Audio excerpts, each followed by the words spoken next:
আচ্ছা, আমি যদি আপনাদেরকে জিজ্ঞেস করি যে ছোটবেলায় কোন সুপারহিরো দেখে আপনারা বড় হইছেন, I can bet that বেশিরভাগই স্পাইডারম্যানের কথা বলবে।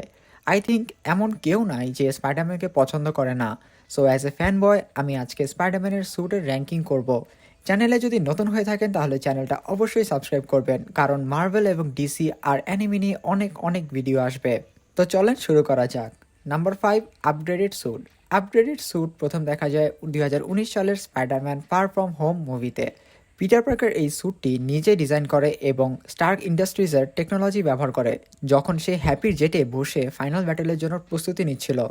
কালো আর লাল রঙের এই স্যুটটি not only looks slick but also দেখায় যে Peter's growth into a more mature and self reliant hero. এই স্যুটে আছে advanced web shooters, a smart AI system, glider wings এবং custom web formula shooting option, যা তাকে বিভিন্ন সিচুয়েশনে স্কিলফুলি ফাইট করতে হেল্প করে।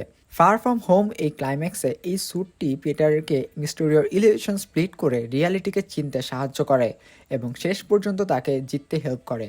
Number 4, Spider Verse suit. এই স্যুটটা দেখা যায় 2018 সালের animated hit Spiderman into the Spider ভার্সে, যেখানে Miles Morales becomes his own version of Spiderman. সে পুরনো স্পাইডার স্যুটে নিজের রং, গ্রাফিতি স্টাইল ও অ্যাটিটিউড যোগ করে তৈরি করে এক ইউনিক আউটফিট। এই স্যুটটা শুধুমাত্র স্টাইলের দিক দিয়ে না, এটা অনেক ফাংশনাল। এটা বুলেট প্রুফ, ইনভিজিবিলিটি মোড আছে এবং features Miles signature Phenom blast, একটি পাওয়ারফুল এনার্জি শক। এই স্যুটই মাইলসকে কিংপিনের বিপক্ষে একা দাঁড়িয়ে নিজের পরিচয় প্রতিষ্ঠা করতে সাহস যোগায়। Number 3, superior Spiderman sweet.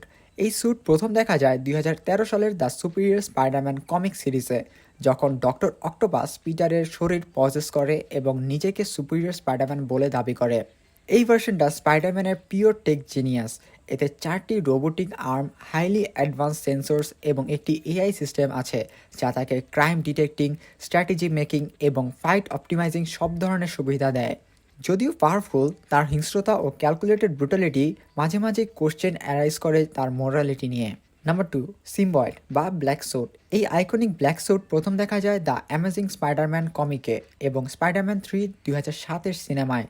এটি একটি এলিয়েন সিম্বয়েড যা পিটারের শরীরের সঙ্গে কানেক্ট হয়ে যায় এবং তার স্ট্রেংথ, রিফ্লেক্স এবং অ্যাগ্রেশন বাড়িয়ে তোলে। এটা যেমন স্পাইডারম্যানের জন্য ইমেন্স পাওয়ার দেয়, এটা সাথে ডার্কার সাইডটাও নিয়ে আসে। সে অনেকটা অ্যারোগেন্ট এবং ইম্পালসিভ হয়ে যায়। ইভেনচুয়ালি সে রিয়েলাইজ করতে পারে সিম্বয়েড ইজ ডেঞ্জারাস। পরে এই স্যুট এডি ব্রকের সঙ্গে একীভূত হয়ে ভেনমে পরিণত হয়। Number 1, iron spider sweet.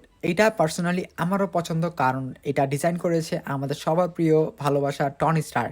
এই স্যুটটি প্রথম দেখা যায় অ্যাভেঞ্জার্স ইনফিনিটি ওয়ারে। এটি কাটিং এজ ন্যানো টেকনোলজি দিয়ে তৈরি, যা মুহূর্তে পিটারের শরীরে ঘিরে ফেলে এবং ব্যাটলফিল্ডে তাকে আনম্যাচড অ্যাজিলিটি ও প্রোটেকশন দেয়। এইটার মোস্ট নোটেবল ফিচার্স হচ্ছে 4টা mechanical spider legs, bullet proof armour, instant parachute এবং সেলফ হিলিং ক্যাপাবিলিটিস। এটি টনির প্রতি পিটারের বিশ্বাস এবং অ্যাভেঞ্জার্স টিমে তার একসেপ্ট হওয়াকেই পোর্ট্রে করে। এই 5টা স্যুটের মধ্যে কোন স্যুটটা আপনার প্রিয় এবং সবচেয়ে বেশি আকর্ষণীয়, সেটা অবশ্যই আমাকে কমেন্ট করে জানাবেন।